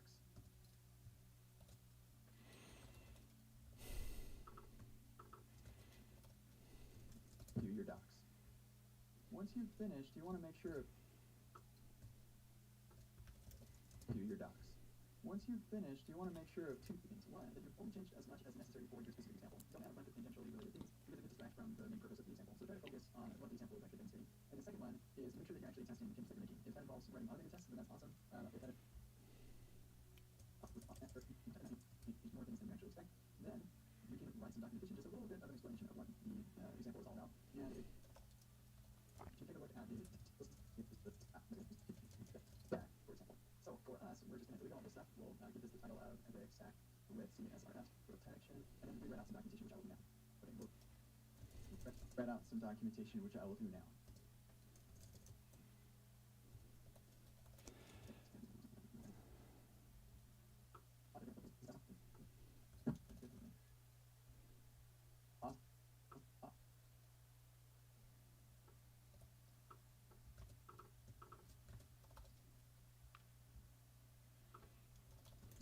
Which I will do now. Awesome. So now we've got the docs. Then which I will do now. Awesome. So now we've got the docs. Now this is just enough for people to be able to follow along, look at the history, and see the changes that are necessary. And in some cases that might be part of it, especially if it involves stuff, so you just have secrets and stuff. In other cases, it's just a couple simple steps. But whatever it is, you have the documentation that is easy for people to integrate, and also easy for me to take a look at and determine whether I want to take that into the Epic Stack as a built-in part of the stack. So now we simply need to create a repo. So you go to repo.new and create a repository here. We're going to call it Epic Stack with CSRF. Okay, this part I kind of feel like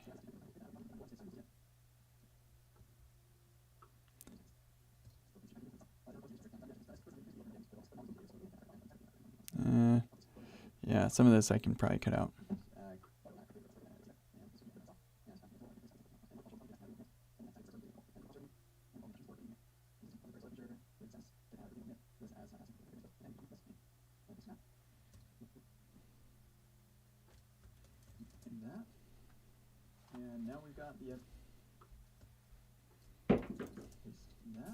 And now we've got the Epic Stack with CSRF on here. So the last step is to come into the examples and just hit the little pencil icon, this will port the repository for you, and simply add another line to the bottom of this.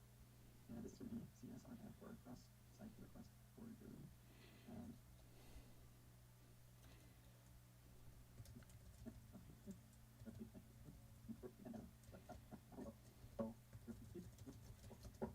The same probably. So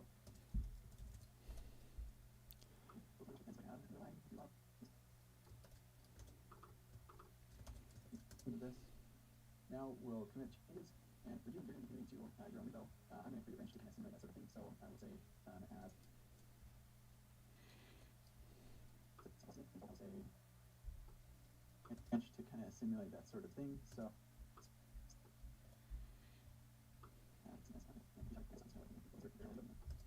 and you can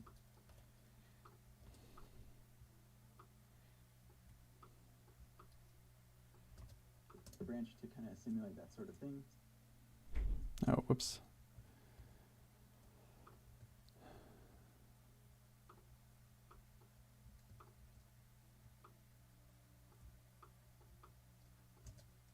Simulate that sort of thing. And you can feel free to elaborate here if you like.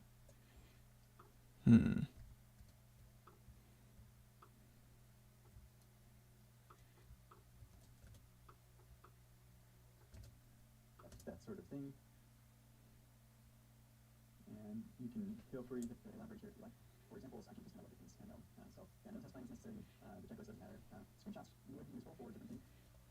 In our case, it's CSRF, and there's not really a screenshot, but definitely useful if what you're doing involves some sort of UI or some terminal output or something like that would be very useful here as well. I'm going to just put all that more of this pull request, and then go there, and then I'll come in here and I'll merge it, and I'll be fix. You're awesome. So thank you for taking the time to create an example. It helps a ton, just an enormous amount for me when evaluating the things that I want to have built in, and for other people who want to be able to use those things today without waiting for it to get built in. So I hope that helps. Thank you so much. We'll see you later. Okay. Awesome. Save this as creating examples. All right, good. And we will export. Oh, actually, you know what? I forgot the beginning. So if you want to get something into the Epic Stack, okay, it is technically break time, but I want to get this exporting. So demonstrate why the change that you want to have happen makes a lot of sense, and demonstrate how to make that change happen. The benefit of doing this is that even if it doesn't end up making it into the Epic Stack, at least you'll be able to demonstrate to other people how how they can integrate your service or how they can use your library or whatever it is. And so we're going to do this by adding CSRF protection to our forms in the Epic Stack, and then maybe eventually that will land as a built-in part of the stack. So I want to show you how to create an example that is really effective at demonstrating to myself and to others why the changes that we want to make are a good idea and how to make those changes. So we'll follow the instructions here. We're going to create a new Epic Stack application, and so by doing this, and we'll go into our terminal right here, and we'll say create this Epic Stack app. Let's open this up here, and let's call this Epic Stack with CSRF. Or you could say CSRF example or whatever. There's this with prefix that is not important. I don't really care what you call this info. It's going to be on your own GitHub repository when it's added to this. So have it be whatever you want it to be. It's fine. So we'll speed this up here really quick because this is just an example and we don't really care to have this. You know what? One other thing. And now we've got the Epic Stack with CSRF on here. So the last step.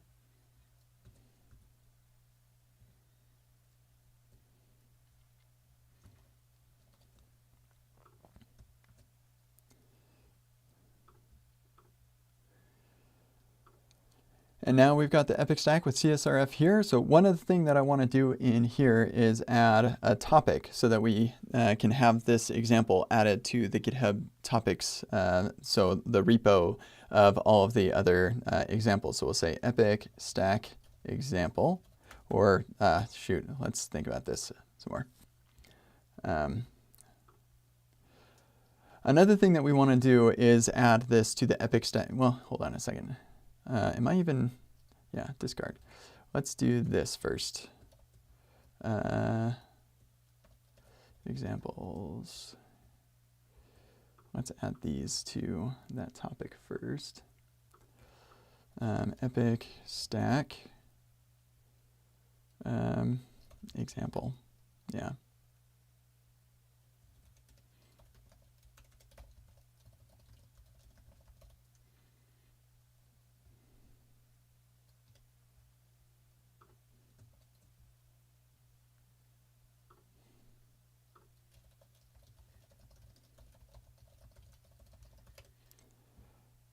All right, there we go.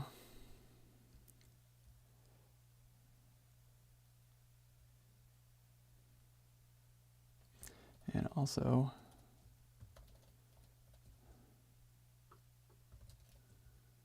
we'll add this.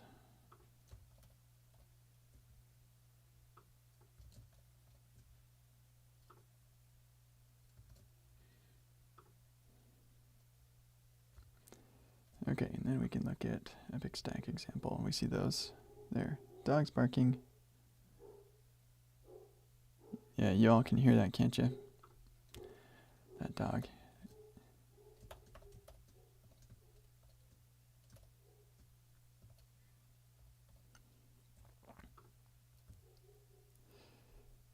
Dog, be quiet, please.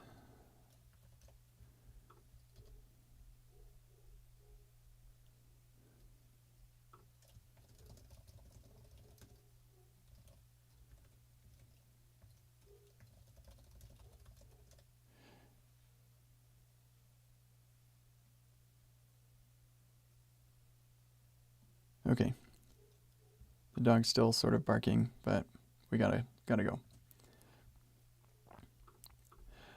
Another thing that you should do is add a topic for the Epic Stack and Epic Stack examples, or example singular. Because what this will do is it will add your example to the topic on GitHub so that people can look at this topic and see all of the examples really easily, in addition to those that are listed in the examples docs on the Epic Stack. Okay.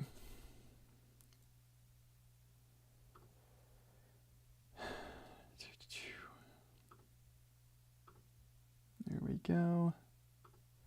So same thing as this, and goes in the corner like this. Let's see. I wish there was an easy way to do this. And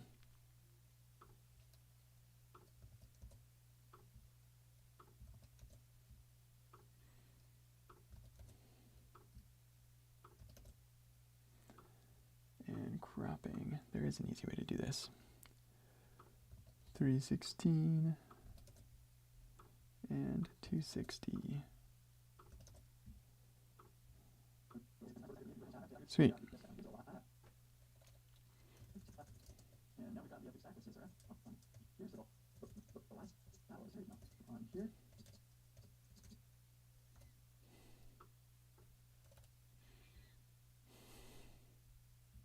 Oops, yoink.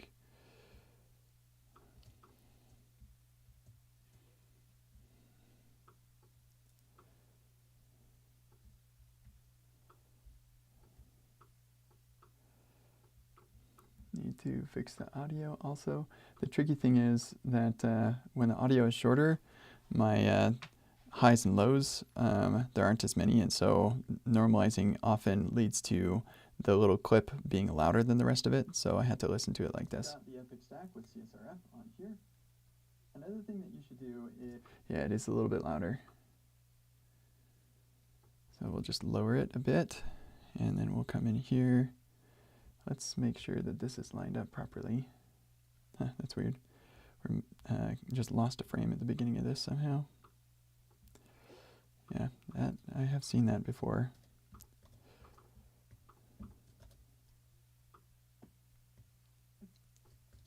CSRF on here. Another thing that you should do.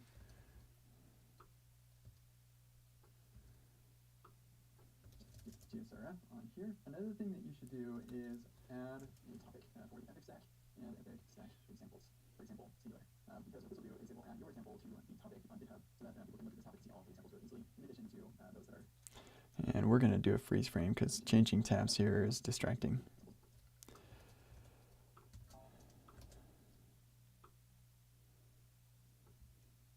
Docs on the Epic stack. On the Epic stack. So the last step is to come into the examples. All right, there we go. Great. So now we can export this, creating examples.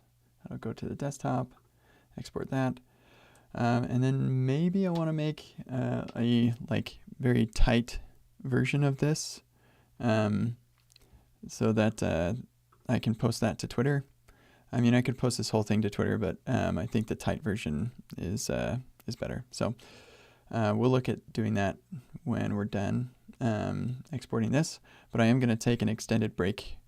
So yeah, I'm going to turn off the live stream and we'll start it up again later. So yeah, thanks for chilling with me, and we'll see you in like a half hour or so. I'm not sure. It's possible I won't start it up again, but I'm pretty sure I will. So see you later.